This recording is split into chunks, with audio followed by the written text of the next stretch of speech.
of the obstacle course. We have 4 runners left, and the Cincinnati Reds are leading by almost 6 seconds. Here's Reggie with Rocky Bleier. You got your work cut out for you. How important is the competition here? Oh, you know, it's important because, you know, with the athletes that you got here, that's the bloodstream of their life, a competition. You know, money is a variable that you work for. You got to live. But it's the competition, the pure competition, competing against the best. Cincinnati against the Steelers, individual against individual. Whether you win or lose, it's the spirit of the competition. And, of course, everybody here wants to win, and so that makes it exciting.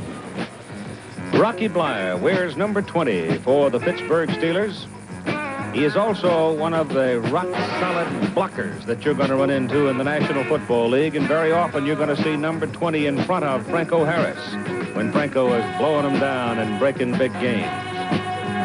He's out of Notre Dame at 5'10", 207 pounds, played 10 games, 1968 for Pittsburgh. In the Army, severely injured, came back all the way, and his past experiences makes playing pro football a very special thing. In football, I think in any other profession, you look at yourself and say, what can I do? What can I do best? You know, I'm not that big, I'm not that fast. I just am very grateful that I can fit into an organization as the Steelers, complement Franco in the backfield, and be able to do a job that's satisfactory to the, you know, to the coaching staff, and so that I can still be there. That's what it's all. That's what it makes it important. That I'm happy, I can provide for my family, and it's a lot of fun. And I wouldn't trade it in the world. There's times before a game, and I get so excited that I just think about that game coming on. That sometimes the tears just well up my eyes, saying, you know, all the hard work, it's worthwhile to be here on a stool in the locker room before the game on a Sunday. Everything that you've worked for, everything that you put into a game makes it all worthwhile. Whether you lose or win that game, it's the moment before that you say, thank God that I'm here. Comments from Rocky Bleier, very interesting young man. Don Gullet now will be running against Rocky Bleier as we go with our 3rd pair of runners in the competition, and the Cincinnati Reds are holding almost a 6-second lead. And boy, I tell you, that Gullet got over that wall in a hurry that time. 3rd pair of runners in Cincinnati always seems to come up with the same shoes on, Keith. I think the shoes must have something to do with getting over that wall and getting a grip. Alley-oop and up and over the high jump, and the same thing at Rocky Bleier. Make note again, we have not had any mistakes. Look at the guys get over the hurdles, and Don Gullet is leading the way. 26.26 seconds for Don Gullet, 28.39 for Rocky Bleier. Here in slow motion. Now let's have a look at those shoes. And you are right, it is the same pair of shoes that every one of those Cincinnati Reds have worn. So we see them spinning wheels over there, Keith. Rocky Bleier having a problem. Well, now we know something, don't we? And Cincinnati now leading by 7 1/4 seconds. Oh, you guys have got your jaw set, haven't you? Well, you're behind and you're going for the money, Keith. You got to get out there and give it all you got. It's like you got to be up around 7 seconds now. Well, we're working on the things that we didn't work on the other day. Stay away from mistakes. All right, we've got some arguments now back around the starting line. Reggie is in the crowd. Let's listen. Competition Director Barry Frank there with LYNN SWANN. Perfect position on it. He's not hanging, he's not parallel, and he's still slipping. What's the problem, Barry? The problem is that the Steelers claim that their wall is slicker than the Reds' wall. And we've tried to keep them as even as possible. We've put some rosin on it. We put more rosin. We suggested they put rosin on their feet. The walls theoretically were exactly the same going in. They were built the same. And it was the Reds' choice of lanes, and that's the way we set it up going in, and we have to honor that. We have to try and make the walls even. We put more rosin on, and we'll continue to do so. Why the Reds' choice of lane? Because the Steelers won the last event, and the losing team from the previous event gets their choice of lanes in the next event. Well, they're continuing to pat rosin onto it, but I don't think that much of an answer. Let's see. Here's Andy now with Reggie. The commissioner is the commissioner. We have to abide by what he says, but we're just trying to make our point. You don't like it? No. Two out of three of our men have slipped. So the captain of the Steelers is unhappy. Well, let's see what happens here as Mel Blount runs for Pittsburgh and George Foster runs for Cincinnati. And the Redlegs are leading by just a little more than 7 seconds.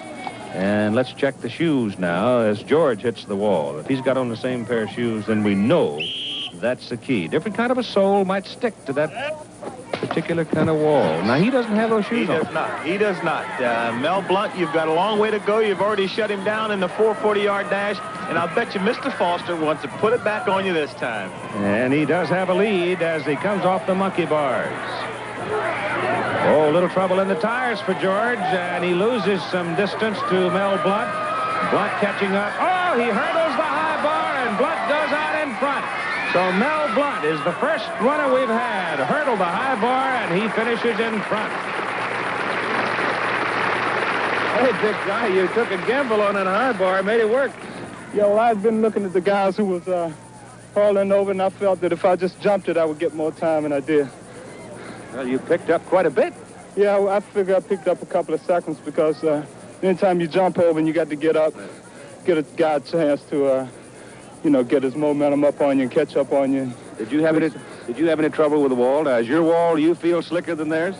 Well, I don't know. We had a couple of guys slip, but I don't think it's that much on the wall, When you're going over the wall, you got to keep your butt out and pull, If you just get parallel, like an L shape, you'll slip every time.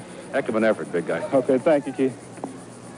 Now, checking the cumulative time, it's just under 7 seconds, the margin for the Cincinnati Reds. So Mel did chop about a half a second off the Cincinnati lead. Now it is Doug Flynn for the Reds and Jack Ham, big linebacker from Pittsburgh. And I want to check now the shoes that Doug Flynn's wearing. And Reggie, he's got on that same pair of sneakers that everybody else has been wearing except Foster. No question about it. I wonder if all these guys on the team wear the same size shoe. If not, they're sure crunching their toes, that's for sure.